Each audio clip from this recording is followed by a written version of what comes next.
SSLCನಲ್ಲಿ ಮೊದಲನೇ ಪಾಠ ನಿಮಗೆ ಯುದ್ಧ. ಈ ಯುದ್ಧ ಪಾಠವನ್ನು ಬರೆದಂತಹವರು ಸಾರಾ ಅಬೂಬಕ್ಕರ್ ಅವರು. ಈ ಸಾರಾ ಎಲ್ಲ ಲೇಖಕರುಗಳದ್ದು ನಿಮಗೆ ಕ್ವಶನ್ ಪೇಪರಲ್ಲಿ ಮಾರ್ಕ್ಸ್ಗೆ ಪೇಪರ್ ಪ್ಯಾಟರ್ನ್ ಪ್ರಿಪೇರ್ ಮಾಡ್ತಾರೆ. ಅದು ಕೂಡ ನಿಮಗೆ ಕ್ವಶನ್ ಪೇಪರಲ್ಲಿ ಇರುತ್ತೆ. ಅದರಲ್ಲಿ ಸಾರಾ ಅಬೂಬಕ್ಕರ್ ಅವ್ರ ಬಗ್ಗೆ ನಿಮಗೆ ಏನಾದರೂ ಬಂತು ಅಂತ ಹೇಳಿದ್ರೆ ನೀವು ಈ ರೀತಿ ಅವ್ರಿಗೆ ಎಕ್ಸ್ಪ್ಲೇನ್ ಮಾಡ್ಬೋದಾಗತ್ತೆ.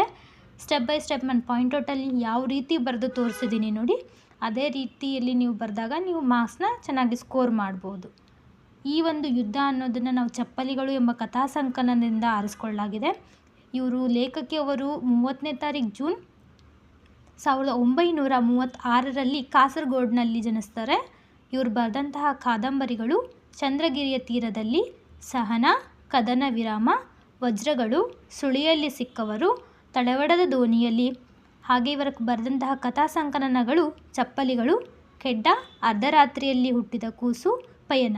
ಇವ್ರಿಗೆ ಲಭಿಸಿದಂತಹ ಪ್ರಶಸ್ತಿ ಅಂದರೆ ನೃಪತುಂಗ ಪ್ರಶಸ್ತಿ.